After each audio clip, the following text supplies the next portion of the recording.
Waalaikumsalam warahmatullahi wabarakatuh.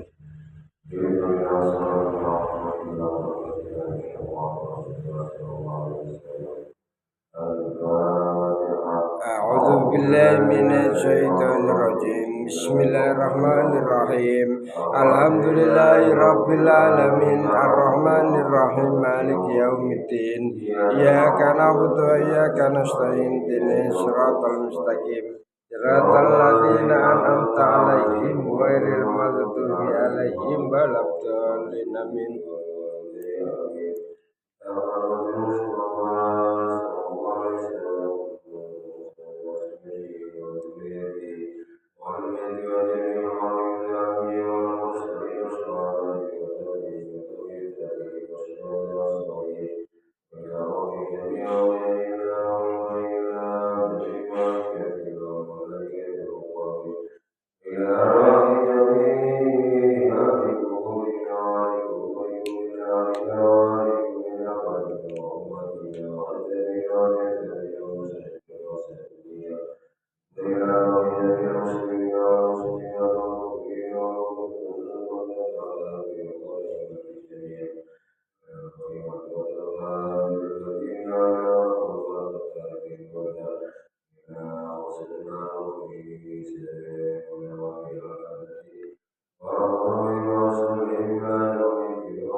Bismillahirrahmanirrahim. Alhamdulillahirabbil alamin arrahmanirrahim maliki yaumiddin iyyaka na'budu wa iyyaka nasta'in ihdinas siratal mustaqim siratal ladzina an'amta 'alaihim ghairil maghdubi 'alaihim waladdallin. Amin.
Di dalam masing-masing kitab,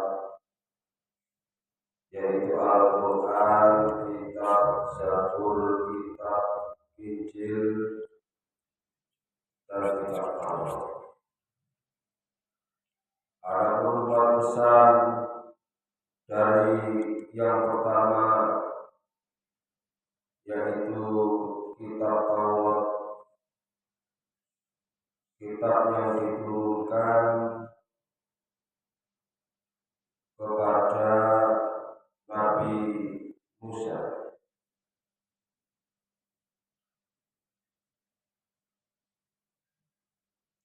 Man radiya bima atahu ta'ala min rizqi.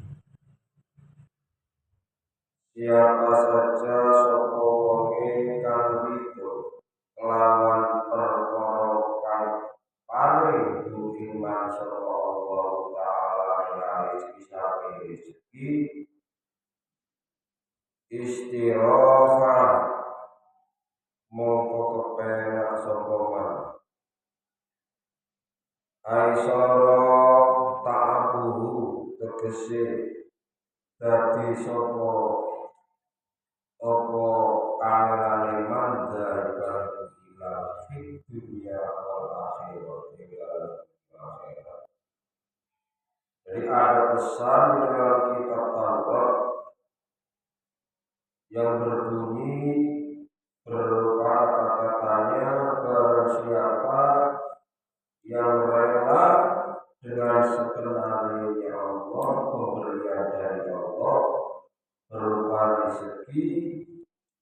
dia akan bahagia di dunia dan akhirat. Dia akan merasa orang yang tenang, merasa bahagia di dunia dan di akhirat. Ternyata dulu pada zamannya Nabi Musa alaihissalam, Allah memberikan sebuah pengajaran bahwasanya nerimo ing pandem, tidak gelisah dengan tatanan rezeki, nerimo merupakan kunci suatu kebahagiaan. Orang itu susah dikarenakan kemerungsung atine orang nerima ing kahanan kang sakare. Orang itu bahagia ketika dia itu menerima kenyataan yang ada.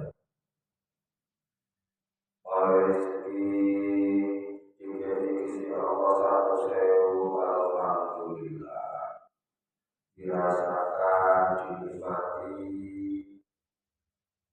Jadi dia merasakan bahwasanya kebahagiaan itu datang ketika dia itu menerima pemberian dari Allah Subhanahu wa Ta'ala.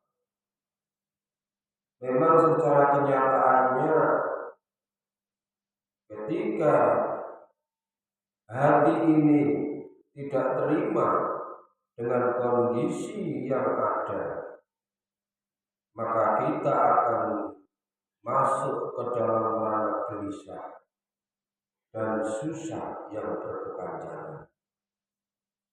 Sebaliknya kalau kita itu menerima apa adanya, menerima marang Gustine, matur suwun ya Allah paringi sehat, matur suwun ya Allah paringi napa niku rezeki, senajan mangan iwak tahu iwak tempe, alhamdulillah. Ternyata kuncinya ada di rasa syukur, ada di nerimo peparingan Gusti. Ternyata ajaran pada masa itu di zamannya Nabi Musa diajarkan juga di dalam Al-Quran. Ada pesan yang kedua, wa minal Injil, dan saking kitab Injil. Kalau kitab Injil itu kitab yang diturunkan kepada Nabi Isa. Man hadama man utawi sapanengo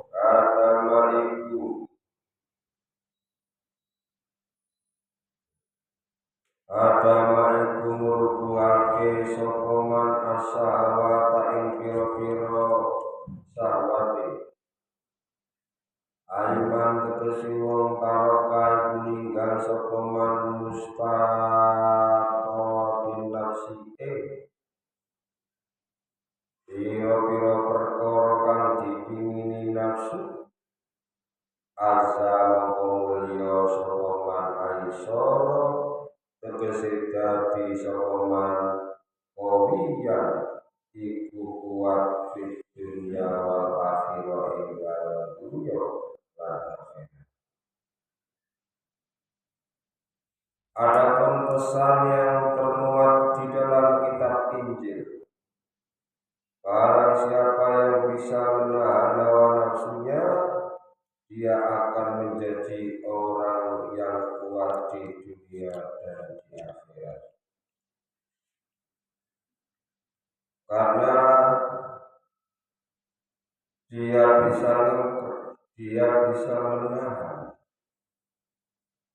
kemauan-kemauan yang ada pada diri nafsunya yang tidak baik tentunya, sehingga dia tidak sampai menjalankan kejahatan itulah orang yang kuat yang sesungguhnya. Sering kita dengar orang-orang yang suka tantangan, naik gunung, kemudian mendaki panjat tebing, suka tantangan. Tetapi bukan itu yang dimaksud di sini, yaitu tantangan menahan hawa nafsunya. Contoh, kita sedang sholat subuh,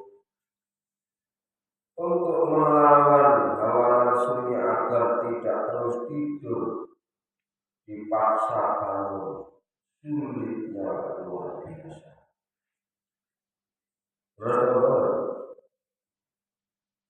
Karena itu sudah tidak menjadi rahasia lagi kalau kita jumpai musola-musola atau masjid di waktu sholat subuh itu jamaahnya sedikit, dikarenakan nafsunya mengajak tidur, ngantuk, sedangkan melawan nafsu sangatlah berat sekali. Jadi seperti itu. Jadi siapa saja yang bisa menahan nafsunya untuk malas-malasan, untuk diajak kebaikan, bisa diajak bareng-bareng melakukan ibadah, maka di sini disebut mustaqotin nafsi, yaitu menahan hawa nafsunya. Dan orang yang seperti itu adalah bahagia di dunia dan di akhirat.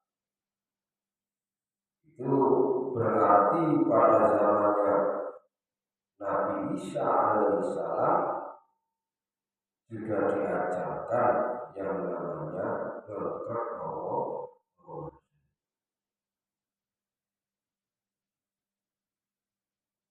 Kemudian di dalam kitab Zabur, man tafarrada bi nafsihi, man tarisapane wong tafarrada iku ngijeni sapa man bi nafsihi kelawan awake man wa malihi lan dunyane man, anina si saking menungso naja mongko selamat sapa man fit dunya wal akhirah ing dalam dunya lan akhirat. Barang siapa yang merasa cukup. Kitab Zabur, kitabnya yang diturunkan kepada Nabi Daud. Di situ ada sebuah keterangan, barang siapa yang merasa cukup sehingga tidak mengharapkan pemberian orang lain, maka dia akan selamat di dunia dan di akhirat. Orang wani apa tinggal barang itu makan saanane nedun nrimo, merasa cukup dengan pemberian Allah, belajar menghargai apa adanya. Orang ini tahu ya wis ditahu, wis gak usah utang-utang, gak usah utang-utang pikiran. Jadi silakan saanane apa sing ono wis banget, golek sambel bersama. Gak usah jalur-jalur. Karena timbulnya sebuah masalah itu dari gengsi. Akhirnya anak-anak utang-utang jadilah kepikiran. Kemarin itu utang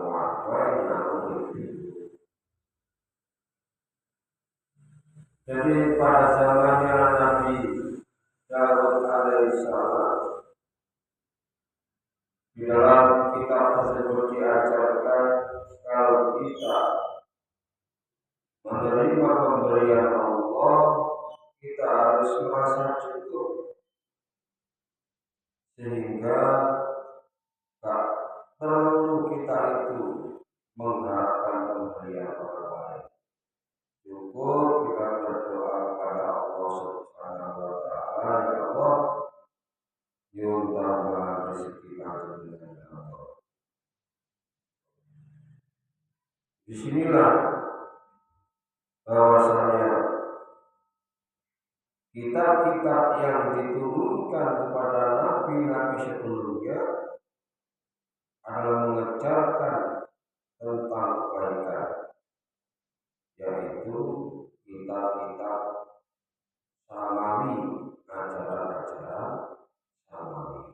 Jadi dulu itu namanya bukan Islam, tapi ajaran agama Samawi. Baru kemudian pada zaman Nabi Muhammad SAW diturunkanlah Al-Quran. Maka yang terakhir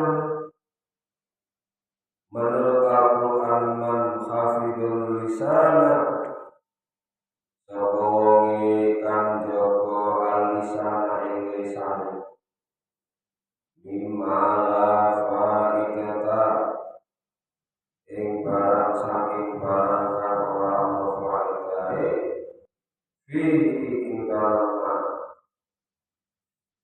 salima mongko selamat sapa man fid dunya wal akhirah.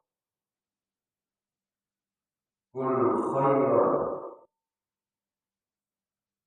aw yasmut, katakanlah kebaikan atau diam. Jadi barang siapa yang bisa menjaga lisannya,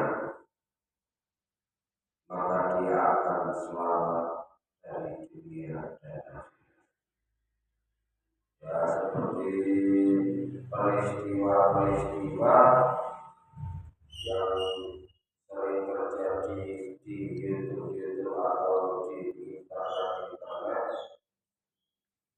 salah di dalam mengucapkan baik itu gurauan atau mengejekan atau kata-kata yang tidak pantas lalu diunggah menjadi sebuah permasalahan. Disinilah lisan itu sangat berbahaya. Karena itu lisan itu adalah sebuah anugerah dari Allah Subhanahu wa Ta'ala untuk digunakan sebagai melantunkan kebenaran-kebenaran yang datangnya dari Allah Subhanahu wa Ta'ala, untuk berkata-kata yang kebenaran dari Allah Subhanahu wa Ta'ala. Banyak orang bertengkar gara-gara omongan. Dari situ omongan tempat masuknya makanan berebut yang namanya rezeki untuk mengisi perutnya, semuanya dari makanan.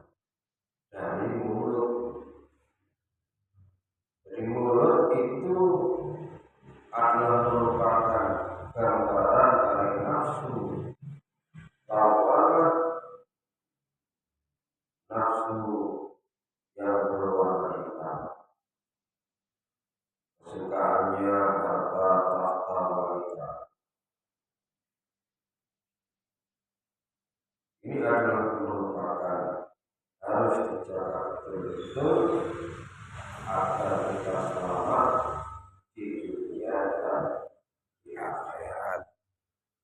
Dan kesimpulannya pada pagi hari ini yaitu satu pesan kitab Allah.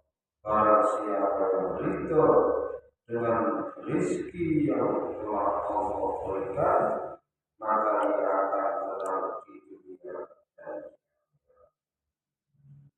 dan pesan kitab Injil, barang siapa yang dapat menundukkan syahwatnya, maka dia akan menjadi orang yang mulia di dunia dan di akhirat. Kemudian pesan kitab Zabur, barang siapa yang merasa cukup sehingga tidak mengharapkan pemberian orang lain, maka dia akan selamat di dunia dan di akhirat. Sedangkan yang terakhir, menurut Al-Quran, barang siapa yang dapat memelihara lisannya, maka dia akan selamat di dunia dan di akhirat. Semoga bermanfaat. Ini Shiratal Mustaqim.